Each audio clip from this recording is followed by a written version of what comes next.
Sara Duterte? Okay. Bugok o sinungaling? Bukoy destroys her pathetic assassination denial. So, tingnan nga po natin ito. Okay. Ito. Sabi po dito, hard killers don't need contracts. Bukoy takes down VP Duterte claim that PBBM assassination allegation is not legit. Yan. Yan. So, yan na. House Prosecution Panel spokesperson lawyer Antonio Bukoy can help but call out the absurdity of Vice President Sara Duterte's claim that the absence of a written contract undermined one of her impeachment allegations, particularly the order to assassinate President Marcos and other top officials. Yan. So, House Prosecution Panel spokesperson lawyer Antonio Bukoy can help but call the absurdity of Vice President Sara Duterte's claim that the absence of a written contract undermines one of her impeachment allegations, particularly the order to assassinate President Marcos and other top officials. Parang eng-eng itong si Sara. Mga kaibigan, saan ka nakakita na nag-utos ng assassin may kontrata?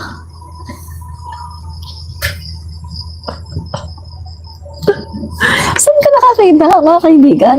Nakakita na ba kayo na nag-hire ng assassin pagkatapos pumirma pa ng contract, may papel pa? Saan ka nakakita ng ganun?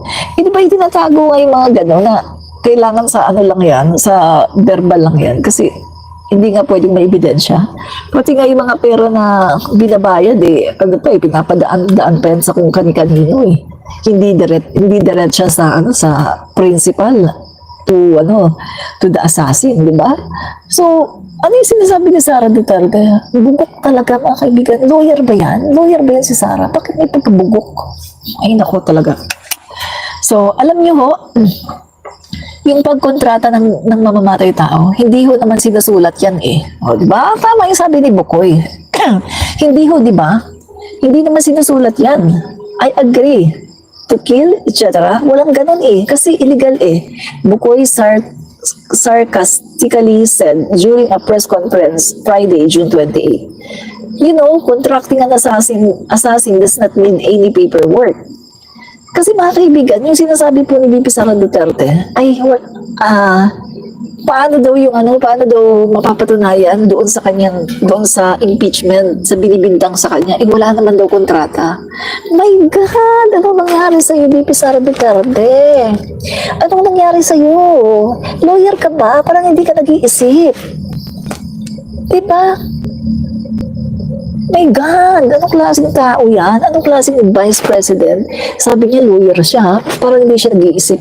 Saan ka nakakita na nag-hire ng assassin, may kontrata pa? My God, Sara. Mukhang grabe na talaga yung sayad ng ulo mo. Grabe. So, article number 1. Article number 1 of the 7 articles of impeachment lodged against Duterte reads, conspiracy to assassinate President Marcos, First Lady Araneta Marcos, and Speaker Martin Romualdez.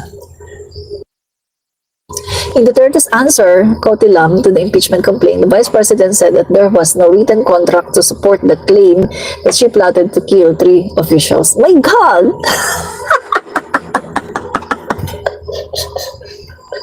The fact na sinabi mo yan online, narinig ng buong sangkatauhan at ng buong mundo na sinabi mo na kumausap ka na ng tao. Sabi mo pa kumausap ka ng tao na itsugi si PBBM, si Elisa, si Speaker Martin, at sabi mo pa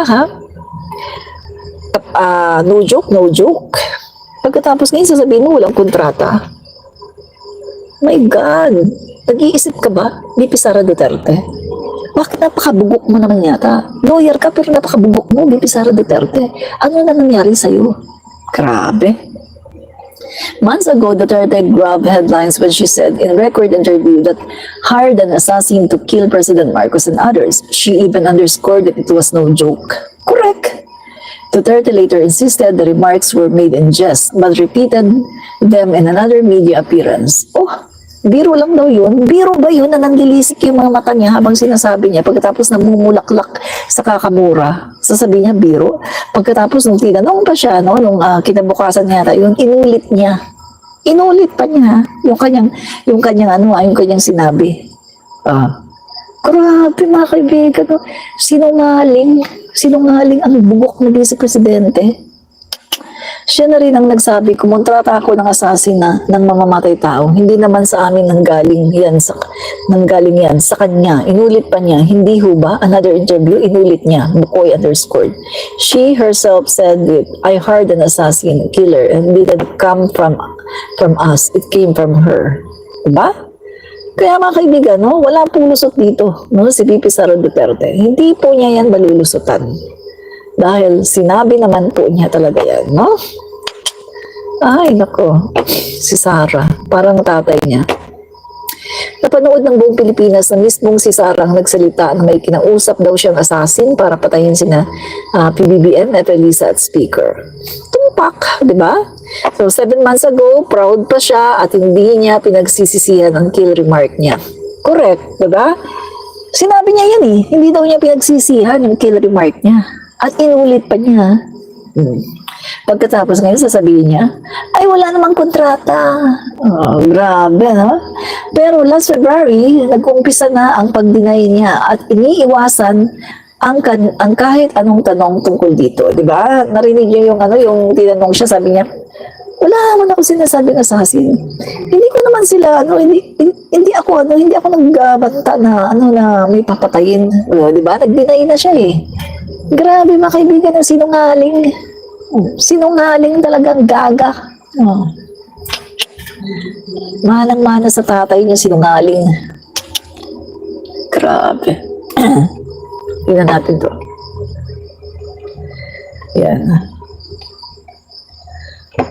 So, sabi ni Surigao del Norte Representative Ace Barbers, House Quadcom lead chair on Saturday said there is evidence that impeached Vice President Sara Duterte admitted to a kill plot against President Ferdinand Marcos Jr., First Lady Lisa Araneta Marcos, and Speaker Martin Romualdez.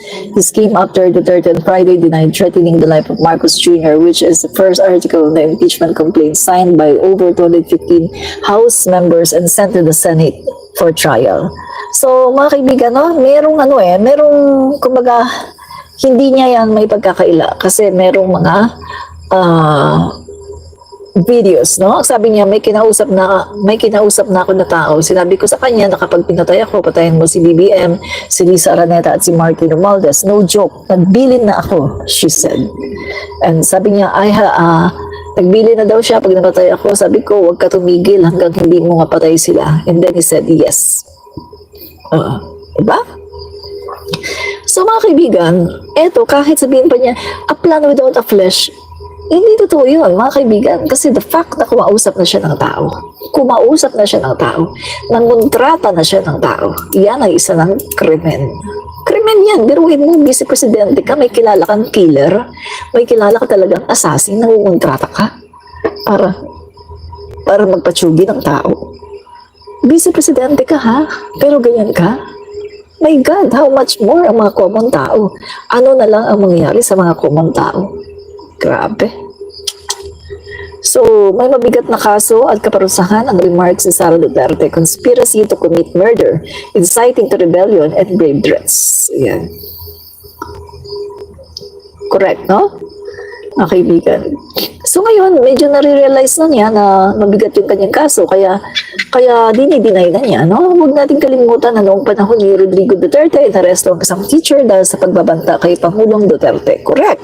Isang teacher na wala namang kakayanan magbayad ng assassin o magbigay ng reward upang mapatay si Digong. Nakita mo ha, may pinaaresto noon ng isang teacher dahil nagsabi na magbibigay siya ng pabuya sa makakatsugi kay Digong. Pero anong sabi ng teacher? Wala na, biro lang po yun. Wala naman po akong ganun kalaking pera. Pero itong si VP Sara Duterte, may kakayahan siya, mga kaibigan, na magbayad talaga ng assassin. At sabi niya, kumausap na siya. No joke, no joke. Yan. So, mga kaibigan, malaki ang ebidensya dito. Yan ang dahilan. Yan ang dahilan kung bakit po gusto ni VP Sara Duterte na ipa-dismiss ang kaso. Diba? Yan. So, ito po mga kaibigan, no? NBI arrest individual who offered 50 million reward to kill President Duterte. No, National Bureau of Investigation, NBI, today announced the arrest of 25-year-old high school teacher who posted in his Twitter an offer to 50 million reward to anyone who can kill Duterte. Oh, yan. So, pinahuli po yan mga kaibigan, no? Yung teacher na yan. Hinuli po yan. Grabe, no? Yan. Pero, si VP Sara Duterte hanggang ngayon namamayagpag pa. Dapat yan, inuhuli na yan eh. Di ba? Dapat walang special, kumbaga, walang mataas, walang mahirap. Dapat ganun. Dapat ipahuli na yan si VP Sara Duterte at ipakulong. Kasi malinaw na nag-threat siya sa buhay ng tatlo. No? Si PBBM, F. Elisa, at saka si Speaker. Di ba?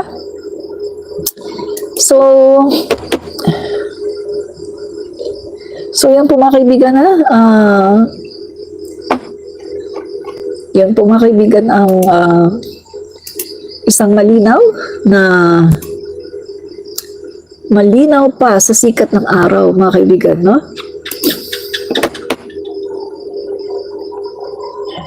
Yan, no? Oh, kawawa naman yung yung Filipino teacher Romel Mas reacts to being taken into custody by National Bureau of Investigation agents in Santa Cruz, Philippines, May 12, 2020. Oh, kita mo nag-tweet lang siya na magbibigay ng 50,000 sa makakatsugi kay Duterte. Tapos eto, na kaagad siya, hinuli. No, so dapat ulihin na rin si Sara at ipakulong. Diba? Yan. So yan po mga kaibigan, no? So yung sinasabi po ni Sara, mga kaibigan, ay hindi natin alam, nasasabi ba niya to dahil siya'y bobo o talagang siya'y sinungaling? Diba mga kaibigan? Biruin mo ha, wala naman daw kontrata. Sabi ni Bibi Sara, wala naman daw kontrata sa hard killers na sinasabi niya. So saan daw yung ebidensya? My God! Kailangan pa ba ng kontrata? Kailangan pa ba ng mga papel, ng pirmahan kapag ikaw ay magpapatsugi? Ganyan ba ang ginagawa niyo? Grabe, no, mga kaibigan, no? So, yan po mga kaibigan, no? Diyan po tayo nagwawakas, pero bago po tayo magwakas, mga kaibigan, ay magbabasa po muna tayo ng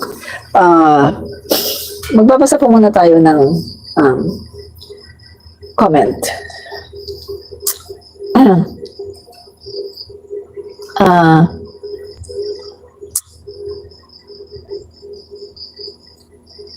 Basta tayo comment.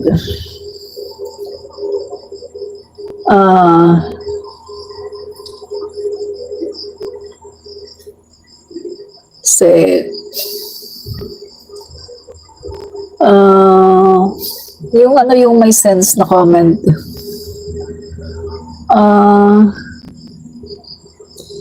Basta tayo ng may sense.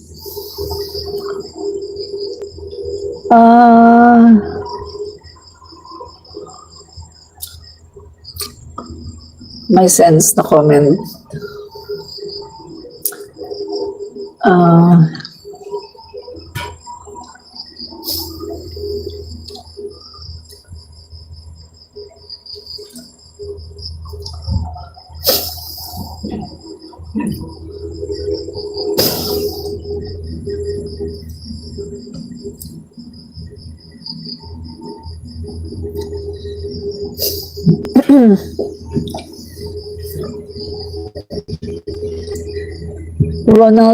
Ronald Habungan, okay lang umidulo sa isang tao kung nasa taong ginagawa para sa bayan, kaso sariling bansa niya nilaglag sa mga ibang bansa. Tumpak.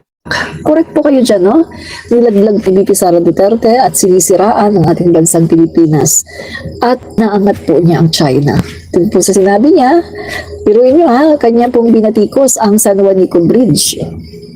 Ganun daw ba? Hindi daw tourist spot ang San Juanico Bridge. Hindi ba niya alam na ang San Juanico Bridge ay ginawa noong 1969 at natapos noong 1973 at hindi ba niya alam ang story ng San Juanico Bridge?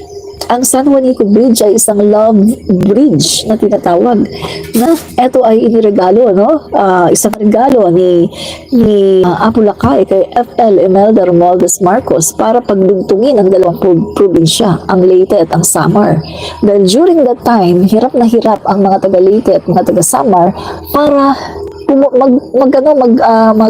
magkalakal, no, para pumunta yung taga Leyte, hirap na hirap mga lakal papuntang Samar, yung taga Samar hirap na hirap sila papunta sa Leyte, no, kailangan pa ng bangka, etc. Pero dahil dyan sa San Juanico Bridge ay naging maayos, naging maganda ang ekonomiya at turismo ng Leyte at ng Samar kasi napagdugtong eh. So, historical yan, mga kababayan, ha? Tapos, during that time, ang San Juanico Bridge ay talaga namang napakaganda ang disenyo at sa tibay. Mga kaibigan, ipinagmamalaki yan ng architecture and engineering na, mga kaibigan, talagang maganda ang pagkakagawa. At yan po ay during the time 1969 to 1973, hindi pa ganoon kumbaga hindi pa ganoon ka-advance, no, ang mga tao sa paggawa ng mga structure. Pero nagawa itong San Juanico Bridge ng napakaganda, very amazing, mga kaibigan. At napakaganda ng lugar, napakaganda ng place na yan, talagang, yan po, nandun makikita mo yung mga historical value, no, at saka yung ganda, no, ng San Juanico Bridge na yan. Hindi ibig sabihin na 2.16 na kilometers lang ay hindi na siya pwedeng maging historical. Hindi gano'n, hindi na siya pwedeng maging tourist spot. Hindi po gano'n. Kasi kung ang pagbabatayan lang natin ay yung haba ng tulay, aba, mga kaibigan, kung ang pagbabatayan lang din natin ay yung modernization, no, ng isang tulay or ng isang construction or ng isang building, aba, ibig sabihin pala yung mga luma pala natin ng mga buildings, yung mga luma natin ng mga katulad na lang sa Bigan, di ba? Yung Bigan, ang ganda-ganda niyan, tourist spot yan. Oh. So, ibig sabihin pala, mga kaibigan, yung Bigan, hindi na rin dapat maging tourist spot kasi luma na. So, yung sinasabi po na yan ni BP Sara Duterte, isang napakalaking kabobohan. No? Biruin mo, naging mayor siya, naging vice-presidente, naging deputy secretary, pero hindi po nawala ang kanyang pagiging bugok. Grabe, no? Bugok talaga. Lutang na, bugok pa. Malala. Akala ko nga naman si Lenny ang bugok at lutang eh. Pero hindi naman pala eh. Si Sara naman pala yung bugok at saka lutang. Hindi pala si Lenny. Diba? So, yun po mga kaibigan, no? Diyan po nagtatapos ang ating live. Maraming pong salamat sa mga nanood, mga kaibigan. Thank you very, very much at magandang gabi po sa inyong lahat. Bye-bye! Fight fake news, expose the truth. Bye-bye! God bless!